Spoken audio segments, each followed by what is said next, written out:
video, I'm going to share 5 easy steps to become a VA with no experience. When I first started out as a VA, I would have thought there's no way I can get started with 0 experience. And what I'm going to share with you is a step-by-step process to becoming a VA. I highly recommend you stick around for the whole video because there's a lot of misleading information out there about what you should do first when you're starting a VA business. And I'm going to dispel some of that advice as I walk you through the 5 easy steps that I'm going to share today. When I was first starting out, I kind of launched my VA business by accident, so I really had no idea or plan on what to do or when. But becoming a VA has turned out to be literally one of the best things that has ever happened to me. Before I started out as a VA, I worked as an assistant controller in an accounting department, and my entire days consisted of rushing to get them to school, rushing to make it to the office on time, rushing home to pick them up, rushing home to make dinner, rushing everybody to get to bed. If it sounds a little bit like Groundhog Day, it's because it was. Literally would rush around all day just to do the same exact thing the next day. But when I launched my VA business, I was able to stay home with my kids, attend all the school functions that I had previously missed. I was also able to make enough money so that our household could take our 4 kids on vacation to places like Disney World and to Mexico. And the best part was that it gave me a deeper sense of purpose and joy in my life, getting to work with awesome people who have now become some of my best friends, colleagues, and cheerleaders. So if you're looking for something fulfilling that's going to give you financial freedom, and more importantly, to me anyway, time freedom, then this is the video for you. So the first step to becoming a VA is to understand what a virtual assistant actually does so that you know if it's something you really want to do. Because what's the point of replacing a job or a career that you don't enjoy with a business that you don't enjoy? So what exactly is a virtual assistant? A virtual assistant, or VA as it's commonly referred to in the online space, is basically someone who works as a remote team member as part of a company. But the best part about it is that most VAs are actually freelancers, i.e. contractors, which means essentially you have your own business. You can make your own rates, decide on what stuff you actually want to do every day, and who you want to work with. I will say that some companies do hire virtual assistants as full-time employees or part-time employees on the books. So if that's something you're interested in, you can definitely still become a VA. But this video is going to focus on the freelancing side of virtual assisting. There's 3 different niches that most VAs typically find themselves falling into, and that's administrative, technical, and creative. But just know, if you're multi-passionate like me and enjoy doing something different every day, you can become a general VA and have your hands in all of these different areas. Administrative VAs do things like email management, calendar management, research and proofreading, client onboarding and delivery, and other tasks that require a high level of detail-orientedness and follow-through. And the reason why I'm sharing that is because you're going to want to know which area of virtual assisting is the best for you.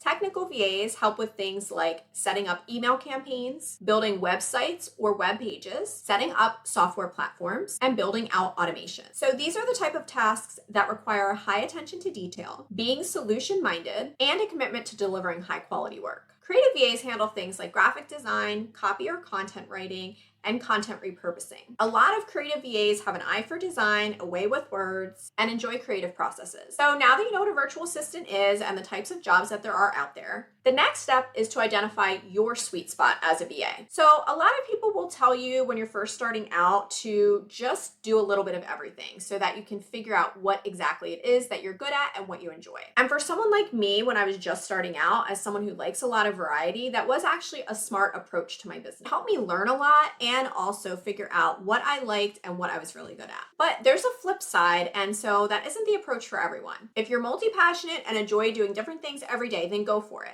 But if you already have some clarity from your previous work experience, don't feel like you have to offer everything or take what you can get. The flip side of that for me, because I'm a people pleaser, yes, I got to learn a lot, but I wound up doing tasks that I didn't really enjoy for a lot longer than I would have wanted to, because I had a really hard time approaching my clients about no longer doing those tasks, especially when I had marketed myself as a general VA. So if you're someone who has a leaning towards a particular skill set that you really enjoy, start out offering what you're good at and what you enjoy. And if you're listening to this video and you're not exactly sure what you're gonna pick, you're gonna wanna grab my free VA Jumpstart guide in the description below this video. This guide is gonna give you a framework to choosing your services and also help you with the remaining 3 steps we're about to talk about. The third step to becoming a VA is deciding on your rates. I actually launched and grew my business without ever taking a single virtual assisting course, but I did hear from a lot of my peers that the courses they did take often tried to tell them, as a VA just starting out, that you could only price your services when you were starting out at about to $20 an hour in the US. And they said that's because you had no experience. And that's common advice that's given to VAs that have no experience. In reality, even though you have no experience as a virtual assistant, the truth is you do have a ton of experience and skills that you're going to bring into your virtual assistant business from all of your past work and life experience. So it really depends on the skill set and experience that you're bringing into the role and not the fact that you haven't actually worked as a virtual assistant yet. There's a lot of considerations when you're choosing your rate. So I urge you not to get caught up in you should be charging this or you should be charging that. Despite what some virtual assistant courses and coaches out there might tell you, you don't just pick your starting price out of thin air. No legit business does. There's a pricing strategy and you get to have one too, because becoming a virtual assistant is actually going to make you a business owner. Another nuance to pricing is that there are different pricing models. You can choose to charge hourly or by retainer. Hourly means you get paid a specific hourly rate for the work you've completed. Retainers can be either an hourly retainer. So think of someone like an attorney that charges a retainer up front and then bills their time against those hours. Or there's a flat retainer, which is what I charge. And that means no matter how many hours you work, you still get paid the same amount. So think of this like an exempt salaried worker. Now, that may sound a little scary, charging one rate for the month without knowing how many hours you're gonna be working, but I love the flat retainer pricing model because I know what I'm making every single month. And the more clients I worked with, I quickly learned about how many hours per week I was gonna work with someone if I was working as a tech VA or an administrative VA. And so even on months where there might be less work, I still got paid the same amount. And that would work itself out on months where maybe there was a little bit more work. But that created a consistency in my revenue that I could count on every single month. And if the client's business grew, I simply reapproached them when our contract was up and renegotiated my retainer. I have a formula for figuring out your pricing so that you're not just pulling it out of thin air. And it's actually included in that VA Jumpstart guide I mentioned earlier, which you can grab in the description below this video. Okay, it's time for number 4. And this one, although it's fairly easy, isn't exactly fun. So a lot of people just completely skip over it. But because as a freelancer or contractor, you now essentially own your own business, it's important that you treat it like a business and make sure you're aware of and follow any of your state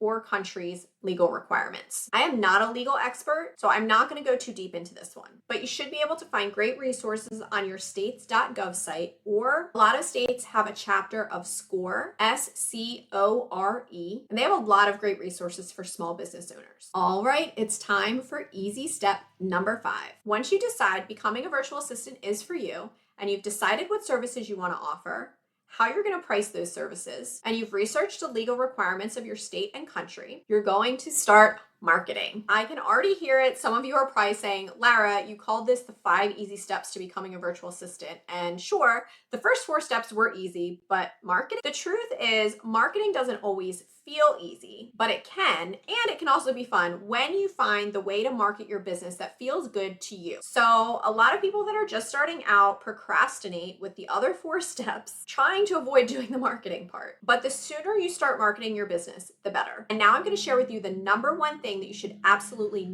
not spend too much time on when you're first starting out your VA business, no matter how many other people tell you to do it. And that thing is your website. I'm in a bunch of virtual assistant Facebook groups and communities, and I see people constantly posting a multi-page website, spending hours and hours building out an about page, a services page, a contact form, or worse, paying someone else to build out a site for them. And unless you're like an SEO genius when you're first starting out and understand how to successfully run traffic to your website and convert them to clients, building out your website is not something I recommend doing when you're first starting out. In my experience, it's something that a lot of people spend too much time on because they want to avoid the marketing and because it makes them feel more legit. But if you haven't even landed 1 client yet, that time would be much better spent spending time on the following activities that are going to be a much quicker and easier path to getting clients. The number 1 and easiest way to market your VA business is to start with your inner circle. And this is the same exact strategy I teach to my clients that are coaches and course creators that are launching a new offer or a new revenue stream in their business. The quickest and easiest way to clients when you're marketing an offer is to start with what we call warm leads. People that already know you, trust you, and like you. People who already know you, trust you, and like you are way more likely to buy something from you or hire you than someone who doesn't. For instance, my very first client when I started my own business was someone I went to college with. I happened to mention to her that I was starting my business and she was selling doTERRA oils and needed some support in the back end of her business. And because we already had a relationship and knew each other, she hired me like that on the spot. Don't assume that your family or friends don't care what you're doing or don't want to hear about it.